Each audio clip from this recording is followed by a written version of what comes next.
உலக புகையிலை ஒழிப்பு தினம் ஒவ்வொரு வருடமும் மே 31ஆம் தேதி அனுசரிக்கப்படுகிறது. இது உலக சுகாதார நிறுவனத்தினால் அனுசரிக்கப்படக்கூடிய ஒரு ஹெல்த் டே.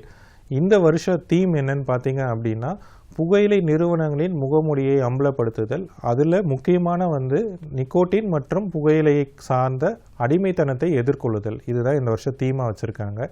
ஏன் இந்த தீம் வச்சுருக்காங்க அப்படின்னா, புகையிலைனால் ஏற்படக்கூடிய பாதிப்புகள், அதனுடைய அடிமைத்தனத்தை மக்களிடையே விழிப்புணர்வு ஏற்படுத்தணுன்றதுக்காக தான் இந்த தீமை மக்களுக்கு புரியணுன்றதுக்காக இந்த வருஷம் உலக புகையிலை ஒழிப்பு தினத்தில் உலக சுகாதார நிறுவனம் இதை முன்னிறுத்தி கேம்பெயினை ஸ்டார்ட் பண்ணியிருக்காங்க.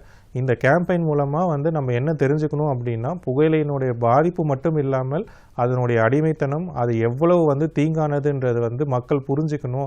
அந்த பழக்கத்திலேருந்து வெளியில் வரணும். அதை பயன்படுத்தக்கூடாது. மாணவர்களிடையே இதனுடைய விழிப்புணர்வு இருக்கணும் போன்ற பல விஷயங்களை முன்னிறுத்தி தான் இந்த கேம்பெயின் நடக்குது. இந்த வருஷம் உலக புகையிலை ஒழிப்பு தினத்தில் நாம் எல்லாரும் புகையிலை சார்ந்த பொருட்களை கைவிடுதல், புகையிலை பொருட்களை தொடாமல் இருக்கல், புகையிலை பழக்கம் இருந்தால் அதிலிருந்து வெளிவதற்கான முயற்சிகளை ஏற்படுத்துதல் போன்ற முயற்சிகளை நாம் செஞ்சு இதிலிருந்து வெளியில் வரணும். இதுதான் இந்த வருஷ புகையிலை ஒழிப்பு தினத்தின் முக்கிய குறிக்கோளாக இருக்கிறது.